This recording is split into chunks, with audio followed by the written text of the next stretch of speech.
Might want to get a book. It ain't showing. That's all right. I thought Jimmy was going to sing solo.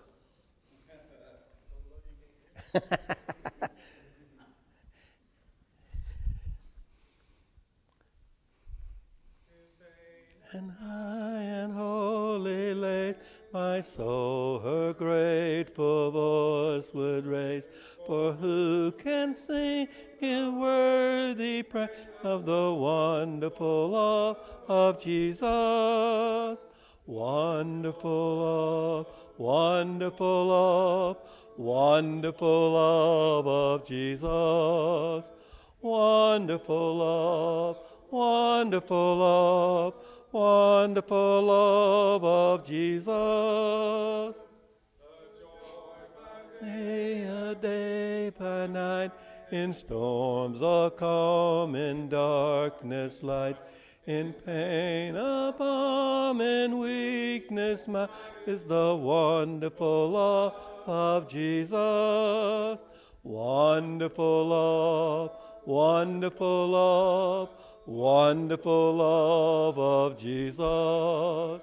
Wonderful love, wonderful love, wonderful love of Jesus. And when I call my trust for lifting, when I fall in life, in death, my all in all is the wonderful love of Jesus. Wonderful love, wonderful love, wonderful love of Jesus. Wonderful love, wonderful love, wonderful love of Jesus. Andrew?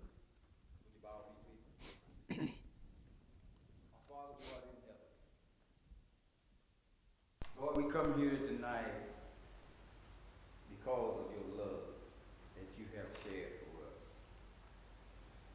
We come to you, Lord, because you are our Almighty and our all in all.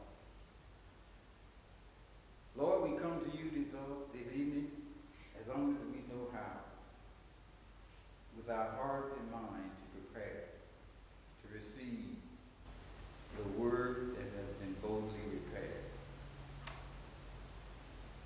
Lord, we thank you for your word. We thank you for sharing your words. We thank you for giving us the power and the interest in your word.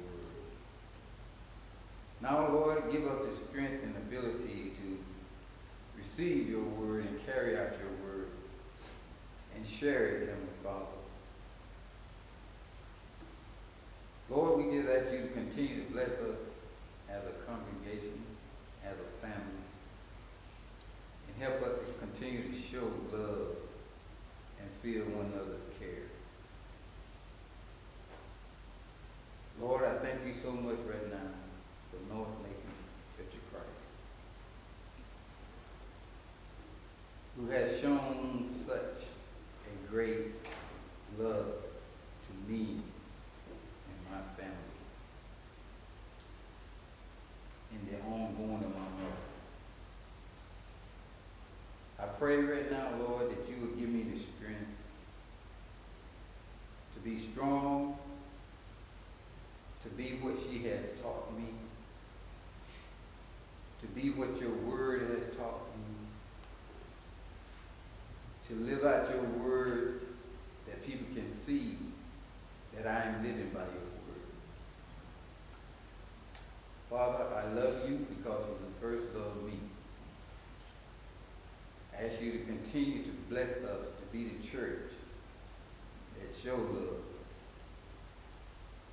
And continue to feel one another's care. Lord, it's so important to know of each other as a family, Christian family. Lord, you know our heart. We seek you daily to do your will. Sometimes we fall, Heavenly Father, but you never forsake us. Sometimes we doubt ourselves, Lord, but you're still there. So we just pray right now that you will continue to trust us. Trust in us, that we will live so you can use us in the way that you would have us to be used, Lord. Lord, you've been so good to us, and we want to thank you. I pray right now for the ones that's not here, the ones that's traveling, and the ones that want to be here. Lord, help us to just reach out to all of them and continue to be a prayer to them. Father, be with us now. We receive this word tonight and apply it to our life. Live by it. Cherish it. Oh God, we just want to thank you now. This is our prayer in your Son, Jesus Christ's name. Amen.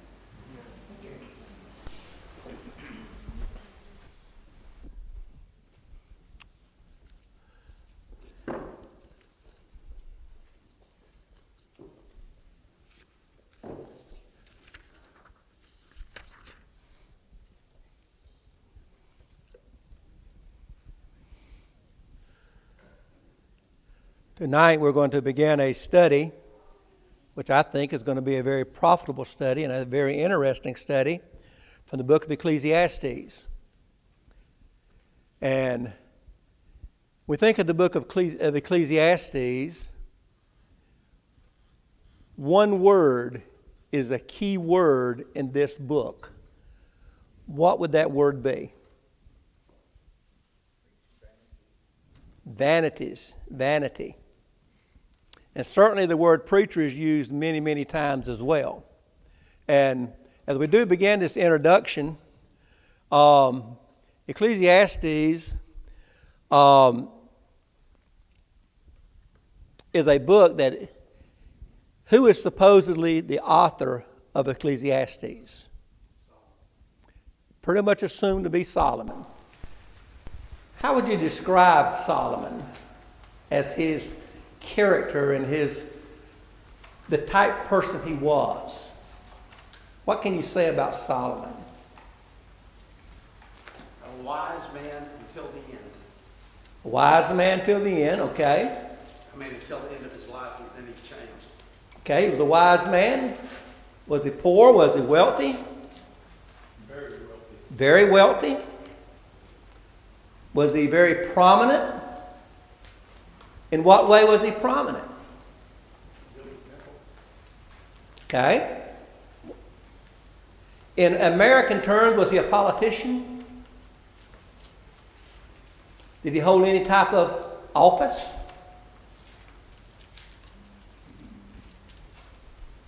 Well, he was a very prominent individual. He was one who certainly had a lot of power, a lot of prestige. As we mentioned, the key word is vanity.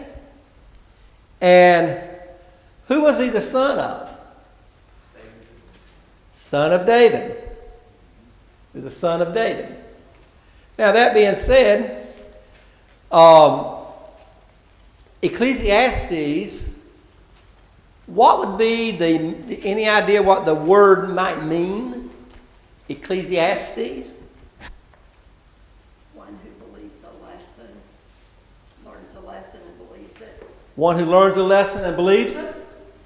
Okay. What else? Now, Andrew back there, he might be a better Hebrew scholar than I am. Most anybody would be. He might be a better Greek scholar than I am. Most anybody would be. But in the Hebrew language, and I'm probably not going to pronounce this word right, but it's close enough for me. Qoheleth.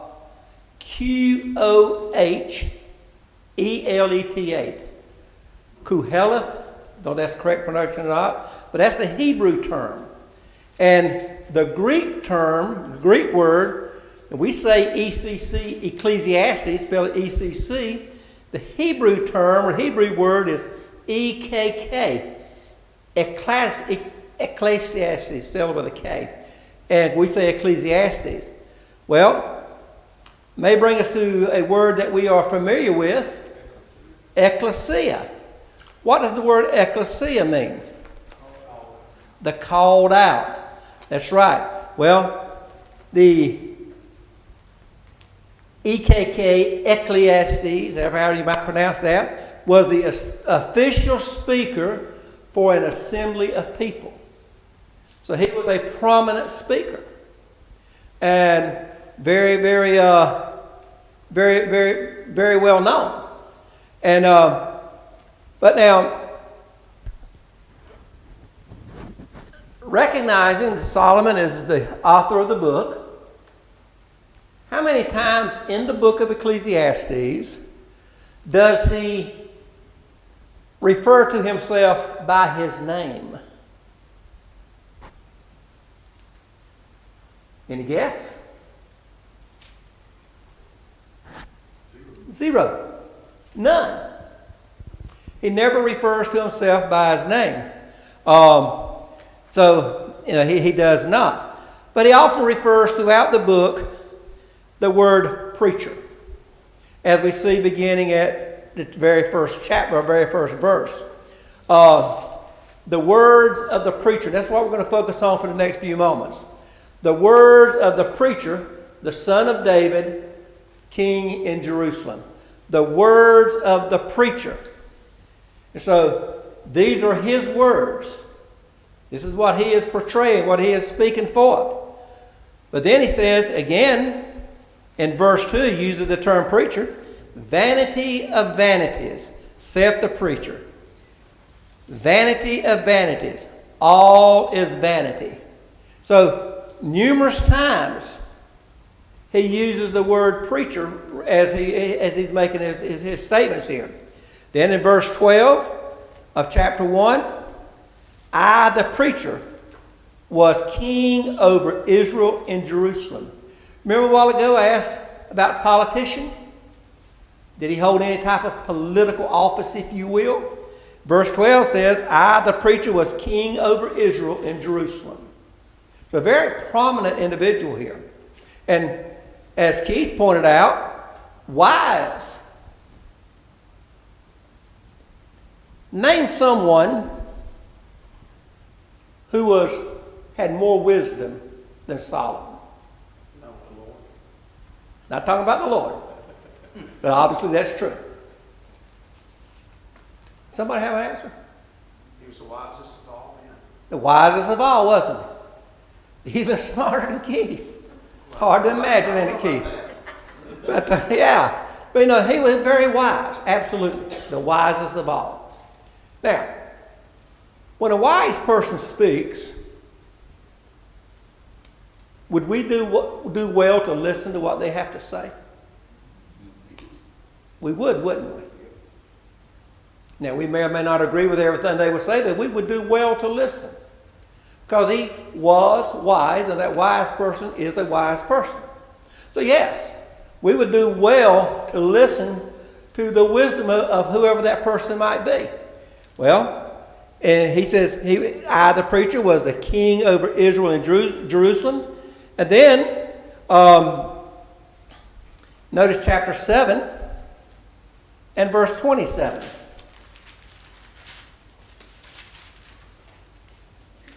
Behold, this I have found, saith the preacher, counting one by one to find out the account. So, again, the term or the word preacher is used. Here's what I have found, says the preacher, as he looks back over the things that he has been considering. Then, not Acts, but Ecclesiastes 12, verse 8.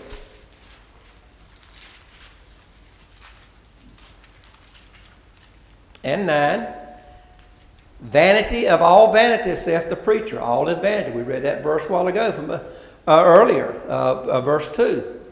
And moreover, because the preacher was wise, he still taught the people knowledge. Yea, he gave good heed and sought out and set in order many proverbs.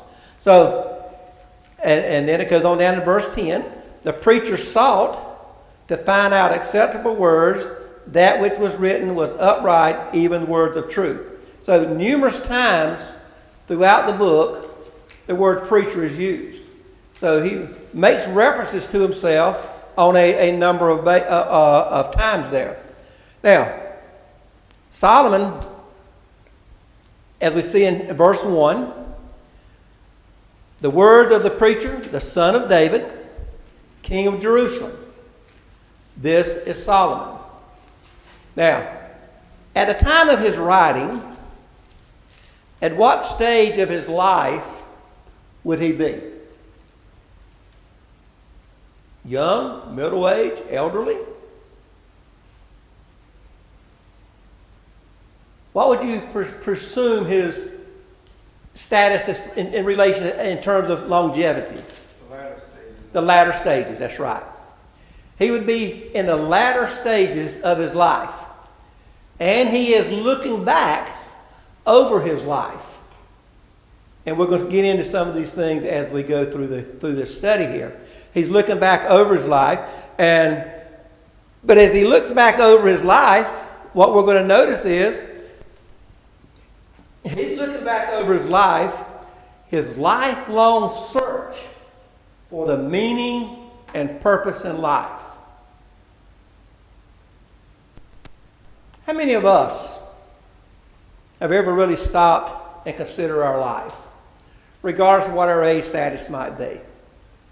When we consider our own individual lives, how many of us look back over our life and wonder, what kind of an impact have I made on others? Have I lived a life that is pleasing to my Lord?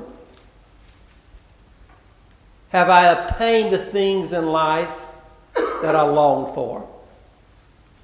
The average person, I'm not necessarily a Christian when I say this, but the average person, what do they hope to get out of life?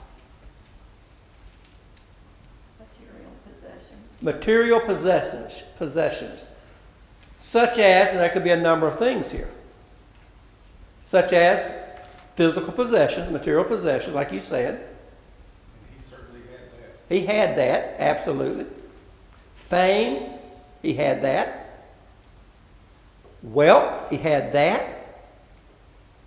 You know, as far as the luxuries of life, if you will, in that dispensation, what else could he have wanted he didn't have? He could have had anything he wanted. He was wealthy. No, he could get whatever he wanted. He certainly had the clout, if you will, to obtain the things that he wanted. So he had all of that. So he was definitely in a position to do those things. And he had great wisdom. But let's notice.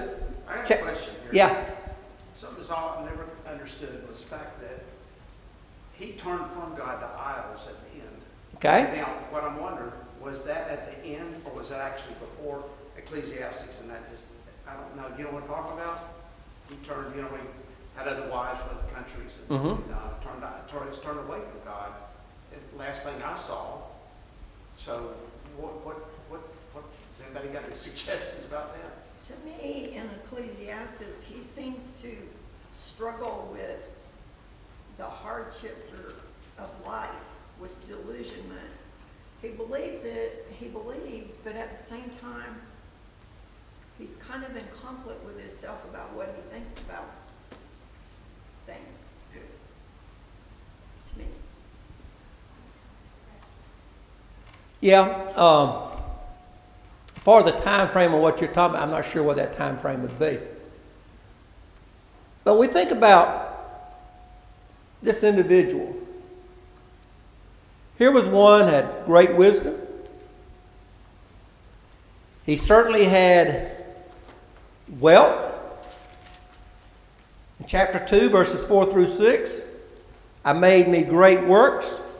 I builded me houses. I planted me vineyards. I made me gardens and orchards, and I planted trees in them all of all kinds of trees. I made pools of water to water therewith the wood that bringeth forth trees.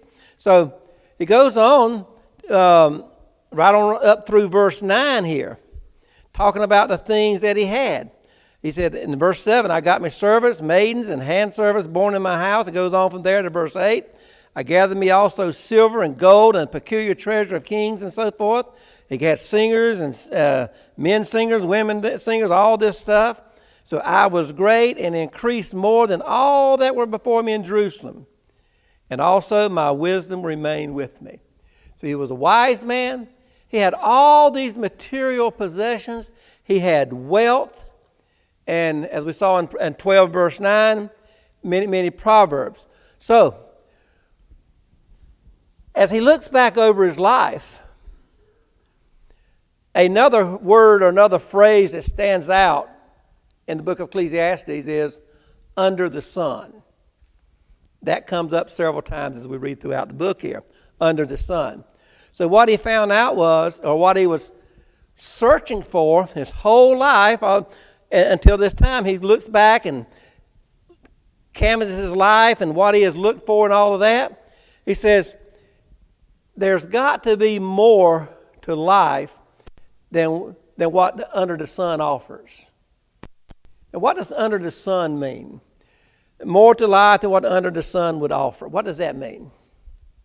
Under the sun. Okay? Under this earth, that's right. That's exactly right. So there's more to life than that. Let's look at today's society. Look at the things that we enjoy. Some of it we call necessities of life, which they didn't have back then, obviously.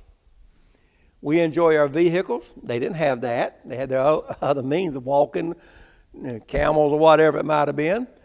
But they didn't have the luxuries we have. They didn't have telephones we have. They didn't have TV we have. They couldn't mash a button and send a message around the world. Now, these are things that we take for granted, which he didn't have. But he had the luxuries of that day and time. And yet, look how much more we have than what those folks had way back then. Now, the things that we have, how important is your vehicle? How important is your cell phone? How important is your internet? And anything else you want to list? How important is that? I mean, you would have to have something to compare as far as important. In our day and society, they are very important, absolutely. And most of us would have a hard time surviving without a vehicle, without our phones.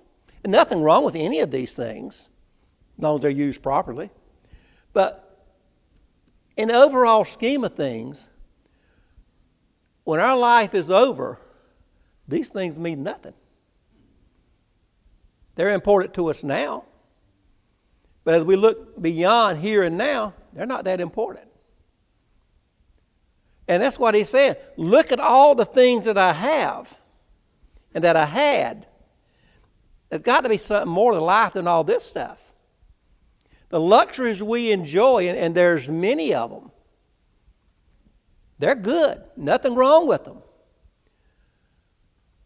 But there's something more important than these material things that we enjoy. And that's what he's saying. There's something more to look to than what this world has to offer.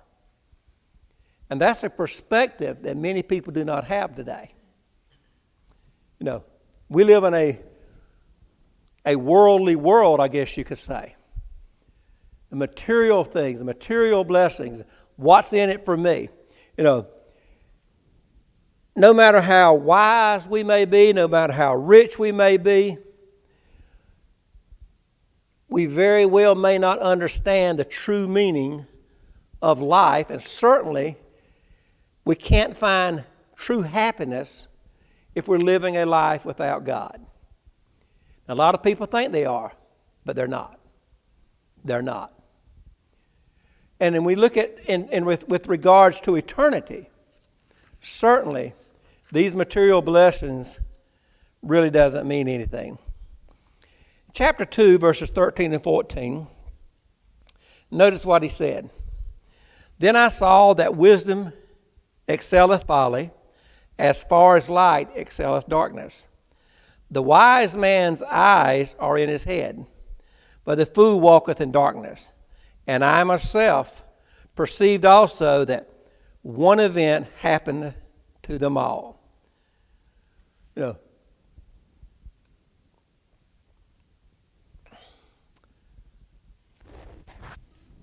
the life that we live on this earth, life under the sun, if you will, the life that we live on this earth, is it an easy life?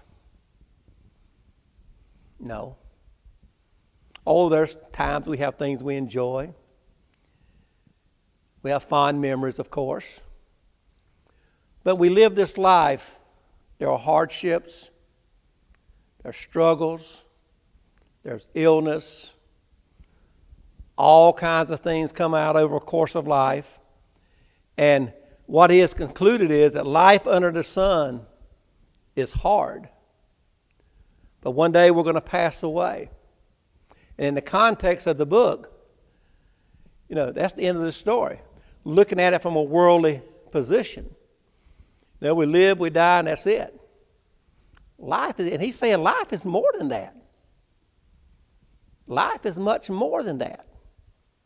It's more than just living for 70, 80, 90 years. What are we going to gain out of this life? Again, not materially speaking, but what have we got to look forward to when this life is over? He says,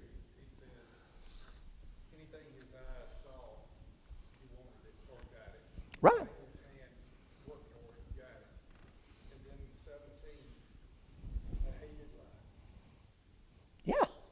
You think if you had everything that you saw, you would like it. He found nothing. That's exactly right. Andrew? For him, the things that he had amassed, and then the things like you're talking about that we enjoy today, if we could see them for what they are, which is really tools to deal with the things that life has, and we could equate vehicles and houses and air conditioning as screwdrivers and hammers and things like that, we might not hold so tightly to them as we do, but they cost a lot more, and we know what that took to get them. But they're just tools to help us Absolutely. to get where we're going. Absolutely. And that's a good point. And there's certainly nothing wrong with these things. But so many times these things become our priorities. Not in a category they ought to be. And again, you know, he says there's more to life than all this. The key word we mentioned was vanity or vanities. And it is found, the word vanity is found some 38 times in the book. So it's a very prominent word. And chapter 2 and verse 24.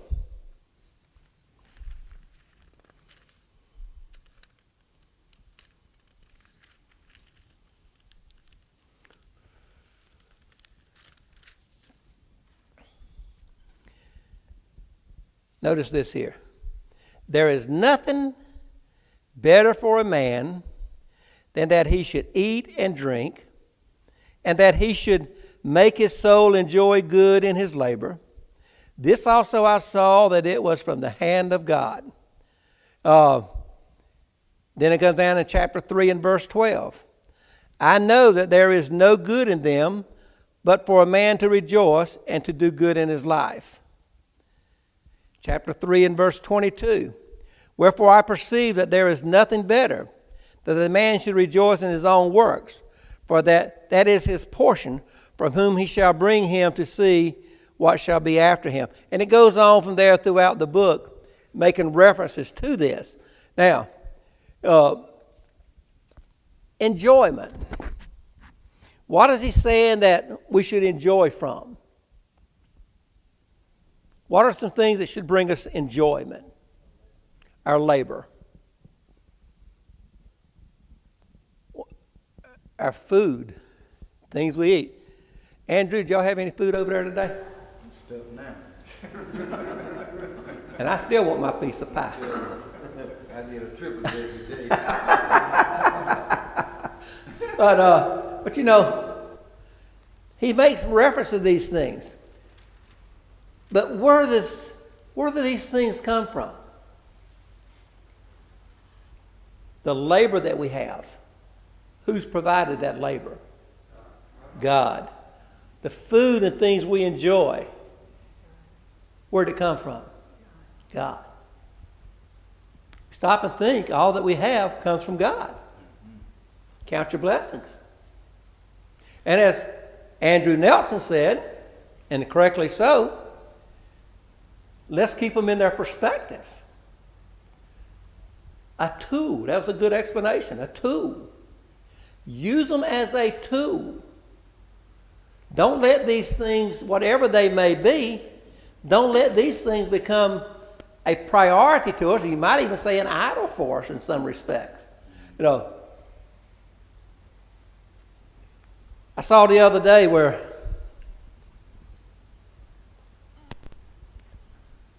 Auntie, you may remember this. The Colorado quarterback, the son of Coach Sanders. I saw the other day where he was going to make so many millions of dollars in this NIL thing, which I think is a joke. But anyway, guess what he wanted? He's 21 years old. Guess what he wanted? A Rolls Royce. 21 years old. Why? I mean, nothing wrong with having a nice vehicle. It's a nice tool. That's a nice tool, isn't it? Hey, that's better than Craftsman. But sometimes people lose focus. Sometimes riches causes that. How many rich people have you ever seen that was really, truly happy? None. Very few. Right. Very few. Very few. I like what David said, might have been last week or the week before, as he was talking about in the class he was teaching, as he was talking about Bob Evans. Bob Evans, when most of you were here, Bob Evans, Bob Evans restaurants and so forth, well-to-do man, successful businessman. He went to these here meetings and things, and he didn't introduce himself, well, I'm Bob Evans, I own Bob Evans restaurants or Bob Evans sausage or any of that. Somebody asked him, well, what is your occupation? I'm a Christian. Had the proper focus. Now, as Dave said, he didn't remember if he was a member of the church or whatever it might be. But he referred to himself as a Christian. At least he had the right focus. What is our focus? What is our priority? In chapter 1 and verse 3, as we consider toiling, what profit hath a man of all his labor which he hath under the sun? That's a question he asked. Of all our labor under the sun, what does it profit? We made mention that under the sun is another term that is used quite often. Vanity was used some 38 times. Under the sun is found some 29 times. And being that it's found that many times, 29 times, it shows that during his life, he has searched quite extensively to try and find out the true meaning of his earthly existence. Why am I here? That's a good question for us. Why are we here? When we search our true meanings, why are we here? What are we trying to accomplish? What are we trying to gain? Why am I here? That's a good question. And in chapter 12 and verse 13 pretty well answers the question. Someone has said, the search for meaning in life under the sun ends up empty. The conclusion is found in chapter 12 in verse 13. Probably everyone here can quote this verse.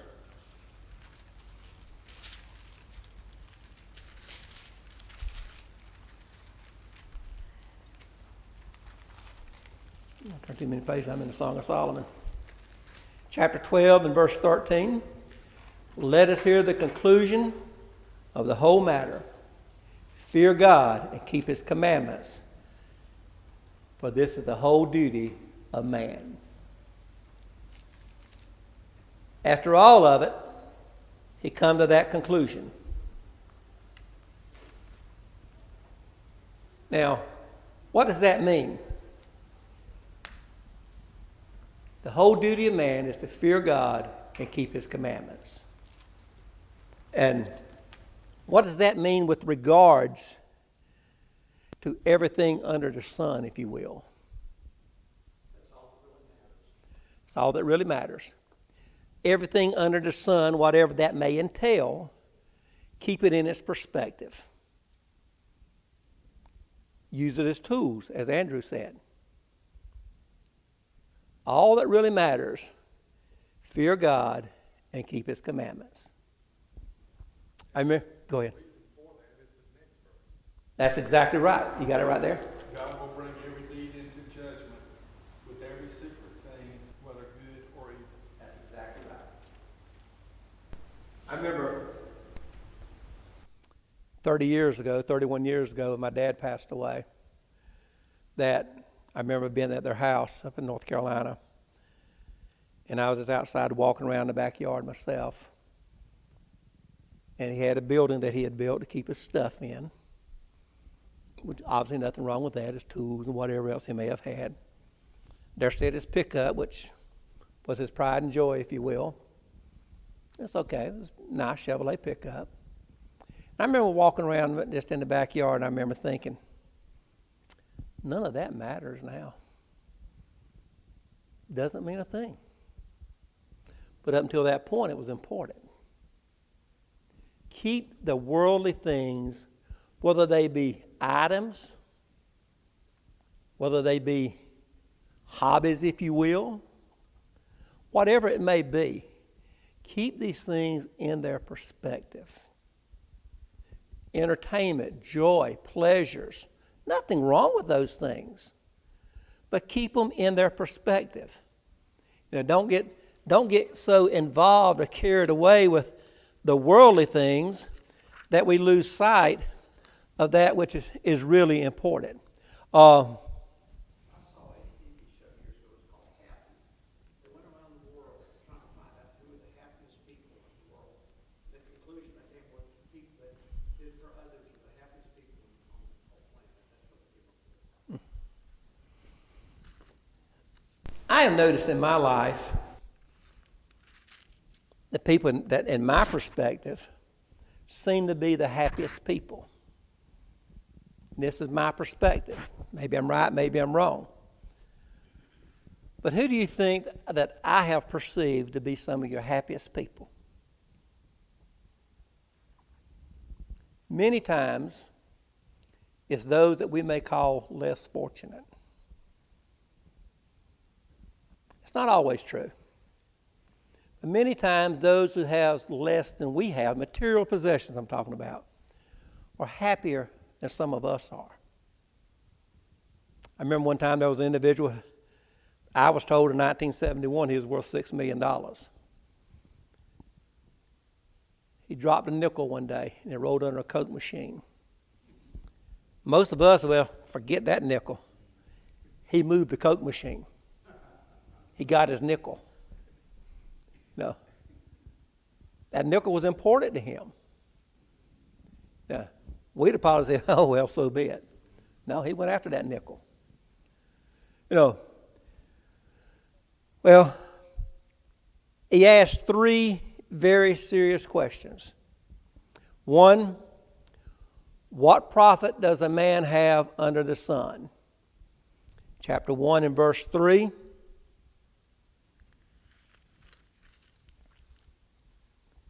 And then chapter 3 and verse 9. Ask the same question. What profit does a man have under the sun? In chapter 2 and verse 11, he answers it. Then I looked on all the works that my hands had wrought, and on the labor that I had labored to do. And behold, all was vanity and vexation of spirit, and there was no prophet under the sun. In chapter 5 and verse 16,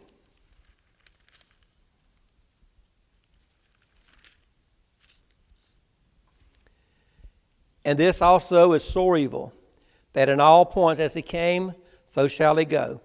And what profiteth he that had labored for the wind? You know,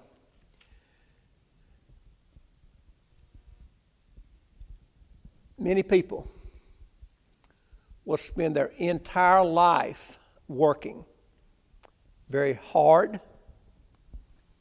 sometimes strenuous, sometimes wise, sometimes not so wise.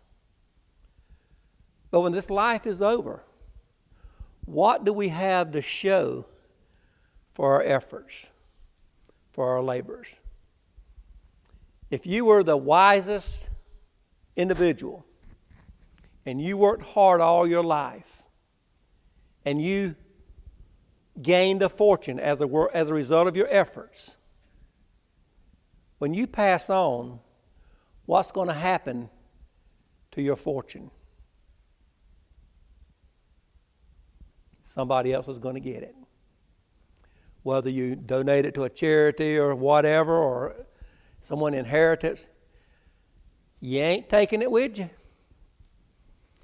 And as the old saying goes, don't bother to write a check, because the check ain't no good. There ain't going to be nowhere to cash it.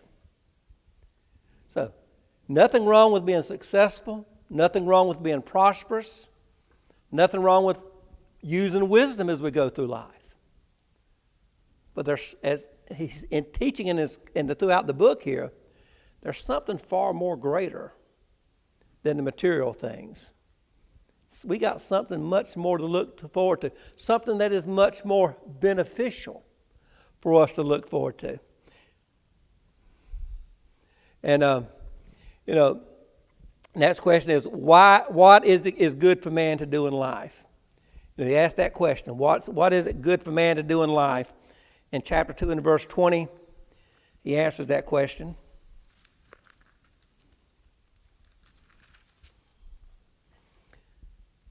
Therefore I went about to cause my heart to despair of all the labor which I took under the sun. We do all these things in life, whatever it may be, and what is there to show for it? In verse 24,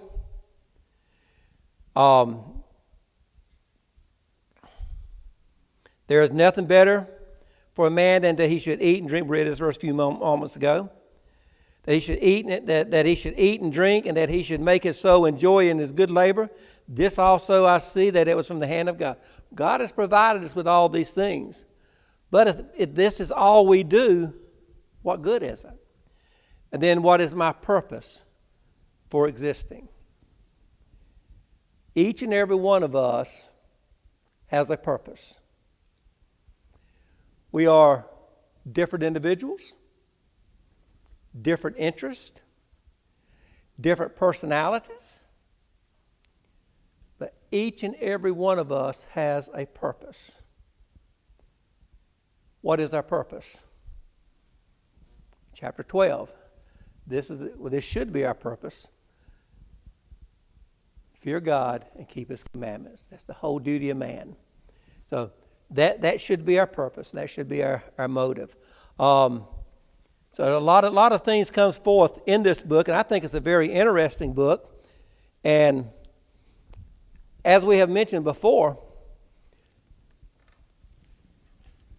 I think most congregations do not spend enough time in studying the Old Testament. Certainly we live under the New Testament, and most people prefer to study the New Testament. But there's so much history and so much learning that can be learned from the study of the Old Testament. So I think this is going to be a good study. I think it's going to be an interesting study, and encourage everyone to attend each possible class that you can. Our time is about up. The others will be coming out in a minute. Any thoughts or comments as we wind down this session?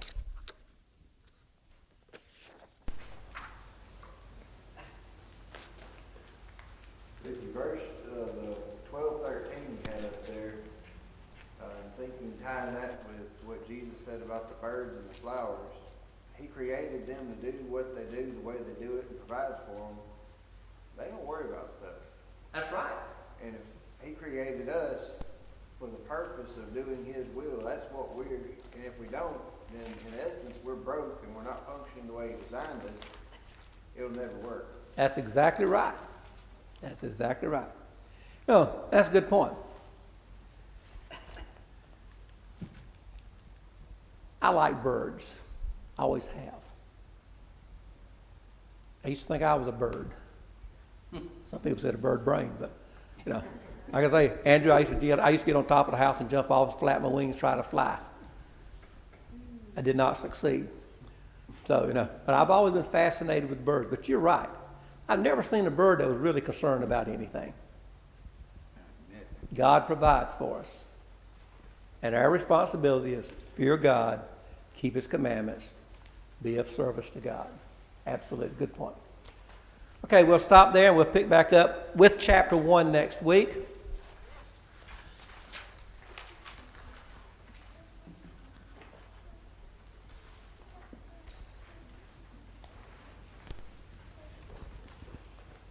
Give me what song you got selected. 765.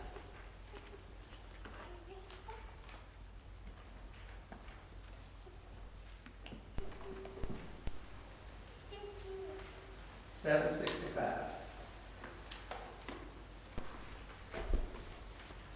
You know, as we begin to study the book of Ecclesiastes and look at the things that the preacher, Solomon, is trying to portray, is that the things that we are so often concerned with in life are really things that are not that important. They may be important to us. They may be important now. And may very well have a purpose. But in terms of our eternity, many of these things have little or no meaning. We know from James chapter 4 that life is a vapor. It's here for a little while and it's gone. Many of us today were able to attend the funeral of Andrew's mother. And many people were there. She was 92 years old, Andrew, right? 92 years. But in regards to eternity, that's a short period of time. And yet, those who spoke today spoke of a legacy that she left. When I moved here 31 years ago, she was one of the first people I met. She was one of my drivers with school buses. And quite a lady. Her and your dad, both of them. But life is brief, whether we are young in years or whether we are older in years. But as we see in Ecclesiastes, fear God and keep his commandments. Tonight, I ask a question for each one of us to consider. Do I have a proper fear of God? Am I keeping his commandments? If I were to give an account of my life tonight, where would I be for eternity?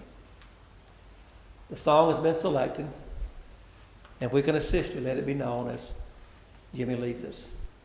Where livest thou in pleasures of the world, or in that realm when Satan's darts are hurled? Choose now to follow with the sons of God.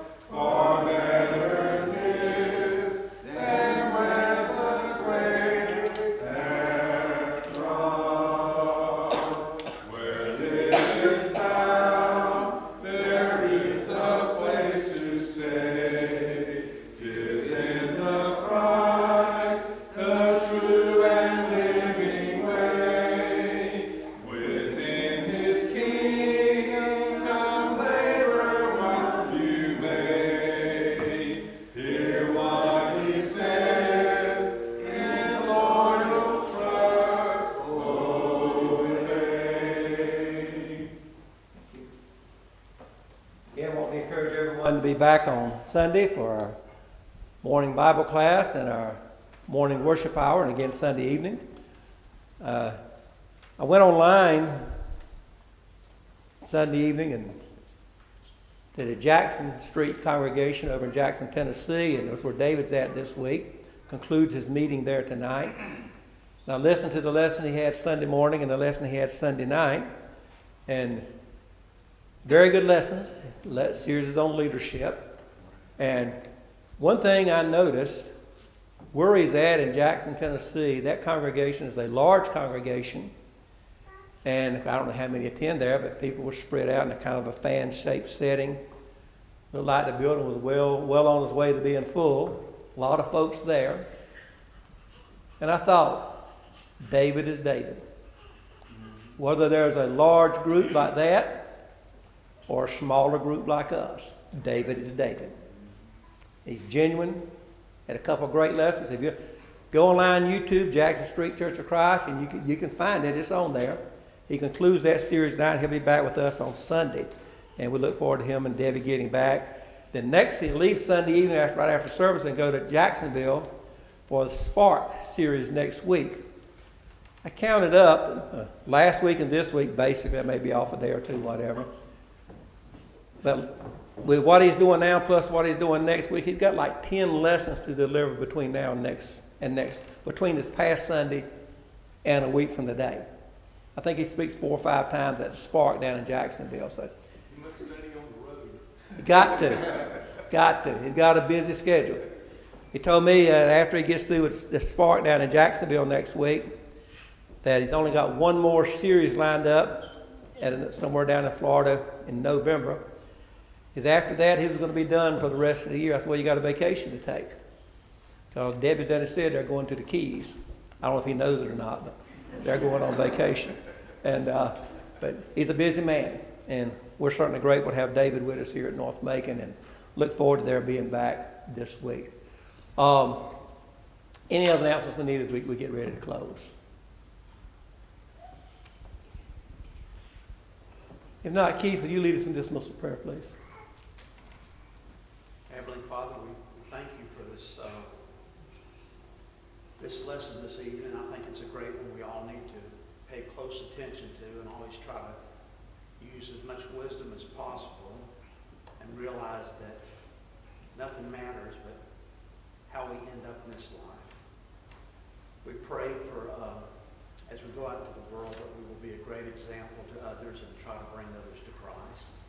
We ask for forgiveness of our sins in Christ's name. Amen. I want to see pictures. No, I don't need pictures.